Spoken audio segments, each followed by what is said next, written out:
नमस्कार दोस्तों, हमारे YouTube channel base of education Mantra में आप सभी का स्वागत है। इस वीडियो में हम बात करेंगे एनसीईआरटी क्लास 7 के ज्योग्राफी के चैप्टर सेकेंड की, जो हमारी पृथ्वी के अंदर है। इस पार्ट को हम पढ़ने और समझने वाले हैं बहुत अच्छे तरीके से। और इसकी जो पार्ट 1 है, इसकी वीडियो पहले बन चुकी है। जिन छात्रों ने इस वीडियो को अगर नहीं देखा होगा तो डिस्क्रिप्शन में जाकर क्या है, इसके लिंक को क्लिक करके चैप्टर फर्स्ट को देखेंगे और समझेंगे। तो आज हम बात करने वाले हैं हमारी पृथ्वी की जो अंदर है। तो इस चैप्टर में हम देखने वाले हैं कि जिस तरह से जो प्याज होता है ये कई परतों से क्या है, बना होता है। ठीक उसी प्रकार हमारी जो पृथ्वी है ये भी क्या है, अलग अलग परतों से या परतों में बटी हुई है। पृथ्वी की जो सबसे ऊपरी जो परत होती है, जिसको हम क्या है, पर्पटी के नाम से भी जानते हैं। यानी कहीं महासागर एवं कहीं महाद्वीप होता है। लेकिन जहाँ पर महाद्वीप क्षेत्र होता है, इसमें जो इसकी जो पर्पटी की जो ऊंचाई होती है ये 35 किलोमीटर तक होती है। एवं जो महासागरीय क्षेत्र होता है ये 5 किलोमीटर तक ये इसकी ऊंचाई होती है।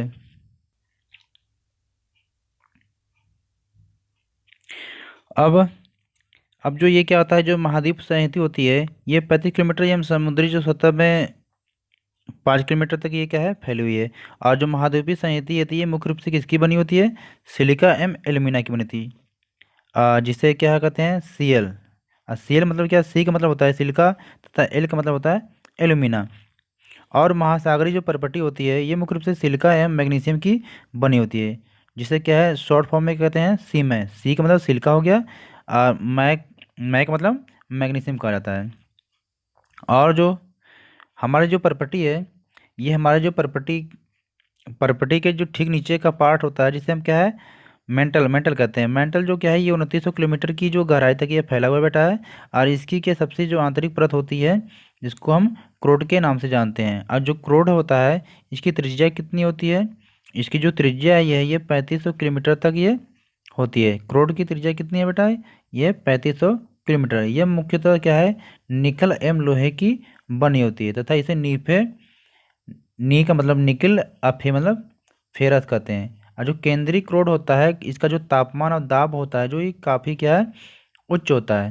तो इस चित्र में आप देख पा रहे होंगे कि जो हमारी जो पृथ्वी है, जो हमारी पृथ्वी है, इसका जो ऊपर का जो पार्ट है, ये ऊपर का जो पार्ट हमारा होता है ये क्या है, परपट्टी हो गई हमारी। और ठीक इससे हम जब नीचे आते हैं तो हमारा क्या है, मेंटल पड़ता है, जो क्या है 2900 किलोमीटर तक ये फैला हुआ है। लेकिन जब हम इसके आगे अंदर और बीच में जाते हैं तो हमारा क्या है, क्रोड पड़ता है। तो क्रोड हमारा क्या है, निखिल और लोहे का ये बना हुआ। क्रोड की जो त्रिज्या है, ये जो क्रोड की त्रिज्या होती है ये 3500 किलोमीटर है।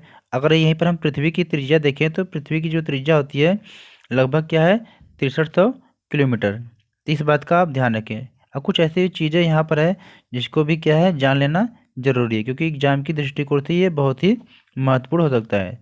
जो विश्व की सबसे जो गहरी खान है ये दक्षिण अफ्रीका में स्थित है तथा इसकी जो गहराई है लगभग क्या 4 किलोमीटर है। तेल की खोज में जो इंजीनियर लोग होते हैं ये 6 किलोमीटर तक गहराई तक क्या है, खोज चुके हैं। लेकिन जो हमारी जो पृथ्वी के केंद्र तक पहुंचने के लिए क्या है, जो बिल्कुल क्या है, असंभव सा है। आपको समुद्र की सतह पर लगभग 6000 किलोमीटर गहराई तक क्या करना पड़ेगा, खोदना पड़ेगा। लगभग क्या है, ये सब असंभव है। फिर भी क्या है, लोग प्रयास जारी है सबका। अब यहाँ पर कुछ और भी ऐसी बातें हैं जिससे भी उसे भी हमें जान लेना जरूरी है, क्योंकि एग्जाम में क्वेश्चन पूछेगा तो हम इजीली तरीके से कर पाएँ। पृथ्वी की जो आयतन का जो केवल 1% जो हिस्सा है ये क्या है, पर्पटी होती है। और 84% जो हिस्सा है ये मेंटल है। एवं 15% जो हिस्सा है ये क्रूड होता है। और यहाँ पर जो सबसे ज़रूरी बात है कि जो पृथ्वी की जो त्रिज्या है 6371 किलोमीटर है। तो इसे आप नोट करें और याद भी रखें। अब हम देखते हैं कि शैल और खनिज होता क्या है। तो शैल क्या होता है, शैल शैल है कि पर्पटी, पृथ्वी की जो पर्पटी है ये अनेक प्रकार की शैलों से ये बनी होती है। पृथ्वी की जो पर्पटी बनाने वाले जो खनिज पदार्थ के किसी भी प्राकृतिक पिंड को हम क्या कहते हैं, शैल कहते हैं। तो इस बात का याद रखें कि अगर आपसे शैल की परिभाषा पूछे तो आप यहाँ पर इजीली तरीके से बता सकें कि पृथ्वी की जो पर्पटी बनाने वाले खनिज पदार्थ के किसी भी प्राकृतिक पिंड को शैल कहते हैं। और शैल क्या है, विभिन्न रंग, आकार, गठन की हो सकती है। तो इस बात का भी ध्यान रखें। अब देखते हैं कि मुख्य रूप से जो सेल होते हैं ये 3 प्रकार के होते हैं। आग्नेय सेल जिसे इग्नियस कहते हैं, और अवसादी जिसे क्या है, सेडिमेट्री कहते हैं, और कायांत्रिक जिसे क्या है, मेटामॉर्फिक कहते हैं। तो इस बात का भी आप याद रखें। अब एक एक करके देखते हैं कि आग्नेय सेल किसे कहते हैं, अवसादी सेल किसे किसे कहते हैं।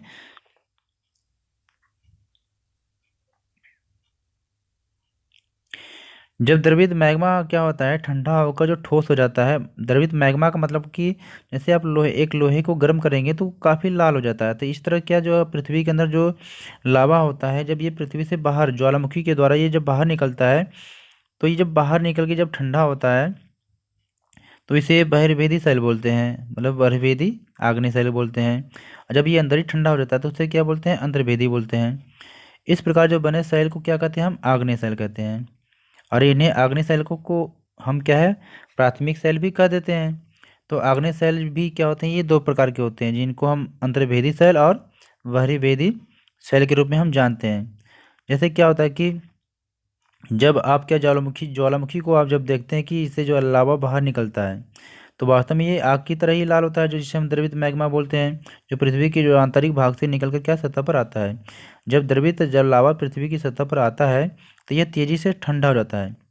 जैसे जो ये हमारी ये पृथ्वी ये ज्वालामुखी जब उद्गार होता है, तो जो इसका जो लावा होता है, ये अगर बाहर निकल के जब ठंडा होता है तो इसे हम क्या बहिर्वेदी कहते हैं। अगर यही जो लावा हमारा अगर पृथ्वी के अंदर ही अगर ठंडा हो जाता है तो इसे हम क्या, अंतर्वेदी आग्नेय सेल कहते हैं। लेकिन जो निकल कर लावा जो बाहर ठंडा होता है तो इसके जो कण होते हैं महीन होते हैं, लेकिन जो अंदर ही ठंडा रहता है तो इसके जो कण होते हैं थोड़ा सा बड़े होते हैं। तो इस बात का आप ध्यान रखें। जब द्रवित लावा जो पृथ्वी की सतह पर आता है और यह तेजी से ठंडा होकर ठोस बन जाता है, तो प्रपटी पर इस प्रकार के बने सेल को क्या बहिर्वेदी आग्नेय सेल कहते हैं। और इनकी जो संरचना है ये बहुत महीन दानों वाली होती है। उदाहरण के लिए अगर देखा जाए तो ये बेसाल्ट जो चट्टानें होती हैं, दक्कन पठार जो बेसाल्ट चट्टानों से ही क्या है, बना है। और द्रवित मैग्मा कभी कभी होता है कि भूप्रपटी या पृथ्वी की जो अंदर गहराई पर ही क्या है, ठंडा हो जाता है। तो इस प्रकार के बने जो ठोस सेल होते हैं इनको अंतर्भेदी सेल कहते हैं। और धीरे धीरे क्या है, ठंडा होने के कारण ये क्या है, बड़े दानों के रूप में ले लेते हैं। और इस प्रकार की जो बने चट्टान होती है जैसे ग्रेनाइट, ऐसे ही क्या है एक सेल के उदाहरण होते हैं। अब इससे क्या है, लेई मसालों तथा दानों का जो चूर्ण बनाने के लिए क्या है, जिन अब घर्षण पत्थरों का जो उपयोग होता है वे क्या है, ग्रेनाइट के ही बने होते हैं। तो इस बात का भी आप ध्यान रखें।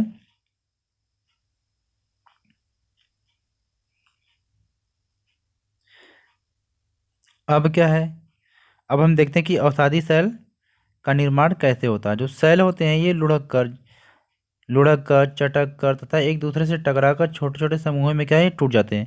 जैसे ही जो ज्वालामुखी के द्वारा जब हम आग्नेय सेल जो निकलते हैं बाहर लावा के रूप में, अब ये क्या करते हैं, अभी जब छोटे छोटे कणों के रूप में इकट्ठा होते हैं पहले, अब वहाँ पर दाब ताप के द्वारा जो होता है वो एक जगह से दूसरी जगह पर वो फिर इकट्ठा होने लगते हैं, टुकड़ों में बढ़ जाते हैं। इन छोटे कणों को क्या फिर एक अवसाद कहते हैं। अब ये अवसाद क्या होता है, फिर हवा जल के द्वारा जो है एक स्थान से दूसरे स्थान पर क्या पहुँच कर क्या है, जमा कर देते हैं। अब जो हवा के द्वारा जो ये जो अवसाद होते हैं एक जगह से दूसरी जगह पर जब इकट्ठा होते हैं, तो इनके साथ बहुत सारे जो जीव जंतु हैं या पेड़ पौधे भी है, ये सभी जाके इसमें परदर परत क्या है, दबते चले जाते हैं।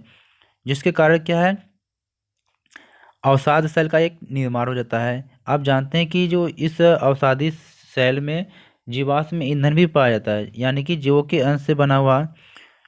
इसलिए जब भी कभी आपसे पूछे कि जो जीवाश्म ईंधन है ये किस सेल में पाया जाता है, तो आपको ये पता होना चाहिए कि अवसादी सेल में। इस प्रकार की सेलों को हम क्या, अवसादी सेल भी कहते हैं। उदाहरण के लिए बलुआ पत्थर रेत के दानों से बनता है। तो इस बात का भी याद रखें कि इन सेलों में क्या है, पौधों जानवरों एवं अन्य सूक्ष्म जीवाणुओं जो कभी इन सेलों पर रहे हैं कि जीवाश्म में भी हो सकते हैं। तो इस बात का याद रखें कि जो सेल जब हवा के द्वारा एक जगह से दूसरी जगह पर जब उड़ेंगे या जाएंगे तो उसमें बहुत सारे छोटे जो सूक्ष्म जीव भी वो भी क्या है उसमें दब जाते हैं। फिर अब देखते हैं कि आग्नेय जो है, आग्नेय अवसादी जो सेल है उच्च ताप और दाब के जो कारण क्या होता है, ये भी कायांतरित सेल में क्या है, परिवर्तित हो जाते हैं।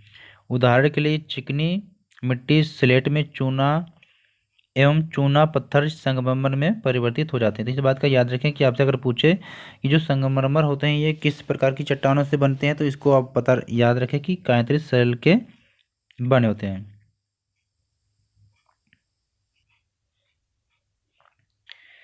अब शैल क्या है जो हमारे लिए काफ़ी बहुत ही उपयोगी होते हैं, क्योंकि कठोर शैलों का जो उपयोग कभी कभी सड़क, घर एवं इमारत बनाने के लिए भी किया जाता है। आप पत्थरों का उपयोग कई खेलों में भी करते हैं, जैसे उदाहरण के लिए 7 पत्थर का खेल भी लोग खेलते हैं, चिविड्डी भी तरह खेलते हैं, 5 पत्थर। तो कभी कभी आपके अपने दादा दादी से अगर पता करेंगे तो आपको पता चलेगा कि पहले के लोग क्या है अलग अलग तरीके से खेल खेलते थे। अब यहाँ पर हम देख पा रहे हैं कि जो ये लाल किला हमारा है, जो लाल किला हमारा है ये किसका बना हुआ है? लाल बलुआ पत्थर से बना हुआ है। जो ताजमहल है ये क्या सफ़ेद संगमरमर से ये बना हुआ था। इस बात का आप याद रखें कि एग्जाम में आपसे आपसे ये पूछता है कि जो हमारा जो लाल किला है ये किस पत्थर से बना है, तो आपको बताना पड़ेगा कि लाल बलुआ पत्थर से, और जो ताजमहल ये संगमरमर से बना हुआ है। फिर आपसे पूछे कि जो ताजमहल ये किस प्रकार की चट्टानों से बना हुआ है, तो आपको औषधि की चट्टानों से बना हुआ है, और जो हमारा जो संगमरमर है ये कायांतरित। तो इस चीज़ का भी आप याद रखें। अब हम यहाँ पर देखते हैं कि शैल चक्र। शैल चक्र का मतलब होता है कि ये जो एक शैल का निर्माण होता है ज्वालामुखी उद्गार के द्वारा, जो आग्नेय शैल के रूप में। फिर क्या होता है, ये धीरे धीरे क्या है, धीरे धीरे ये आग्नेय शैल से क्या होता है कि अवसाद के रूप में इकट्ठा होते हुए अवसादी सेल का निर्माण होता है। और फिर धीरे धीरे क्या है कायांतरित सेल में ये परिवर्तित हो जाता है। फिर कायांतरित से फिर क्या होता है ये आग्नेय सेल में फिर परिवर्तित होता है। मतलब ये जो सेल चक्र है ये क्या है चलता रहता है।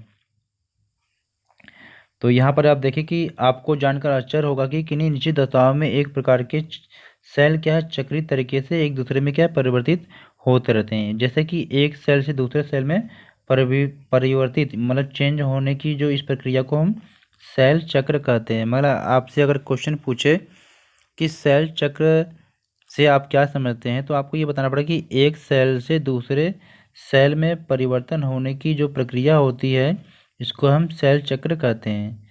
आप जानते हैं कि द्रवित मैग्मा ठंडा होकर ठोस आग्नेय सेल बन जाता है।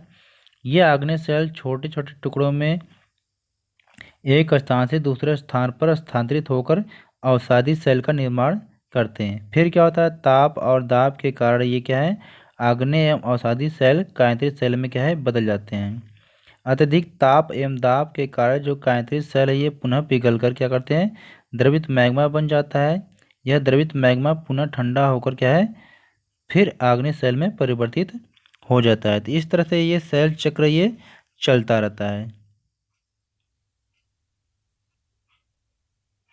सेल क्या है, ये सेल विभिन्न खनिजों से ये बने होते हैं। खनिज प्राकृतिक रूप में पाए जाते हैं वाले पदार्थ हैं जिनका निश्चित भौतिक गुणधर्म एवं निश्चित रासायनिक मिश्रण होता है। खनिज मानव जाति के लिए बहुत ही महत्वपूर्ण है। कुछ का उपयोग ईंधन की तरह होता है जैसे कोयला, प्राकृतिक गैस एवं पेट्रोलियम।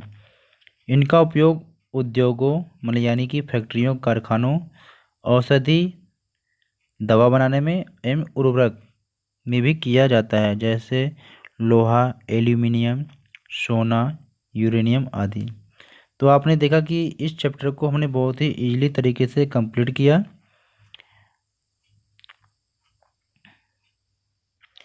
तो यहाँ पर एक बात आप ध्यान रखिए कि यहाँ पर जैसे हमने देखा था कि जो आग्नेय सेल है जिसको हम क्या इग्नियस कहते थे, तो इग्नियस जो है क्या लैटिन शब्द है जो इग्नस से बना था जिसका अर्थ क्या था अग्नि।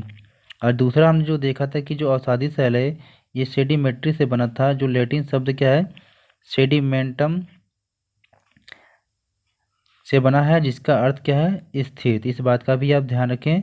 और फिर इधर जो रूपांतरित सेल है ये क्या है मेटाफोरफिक अंग्रेजी भाषा का है ये जो ग्रीक शब्द से क्या है मेटामोरफोस से बना है जिसका जो अर्थ होता है ये रूप परिवर्तन। तो इस बात का भी आप याद रखें कि शब्द की उत्पत्ति के बारे में पूछा जाए तो आप बता सकें, क्योंकि एग्जाम में ये पूछता है इसलिए आपको पता होना चाहिए।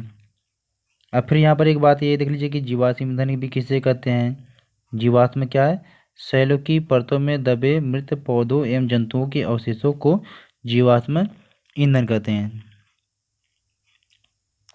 तो हमने देखा कि इस चैप्टर को हमने बहुत इजीली तरीके से कंप्लीट किया। अब इस चैप्टर के जो लास्ट में जो दिए गए जो क्वेश्चन है इसको हम क्या है हल करते हैं। तो दिए गए जो क्वेश्चन को हम क्या है नेक्स्ट वीडियो में करते हैं, या तो इस डिस्क्रिप्शन पे आप जाके देख लीजिएगा, वहाँ पर इस क्वेश्चन इस डिस्क्रिप्शन बॉक्स में इस चैप्टर के जो क्वेश्चन आंसर आपको मिल जाएंगे, जो हम की नेक्स्ट वीडियो में आपको बनाएंगे। तब तक के लिए गुड बाय।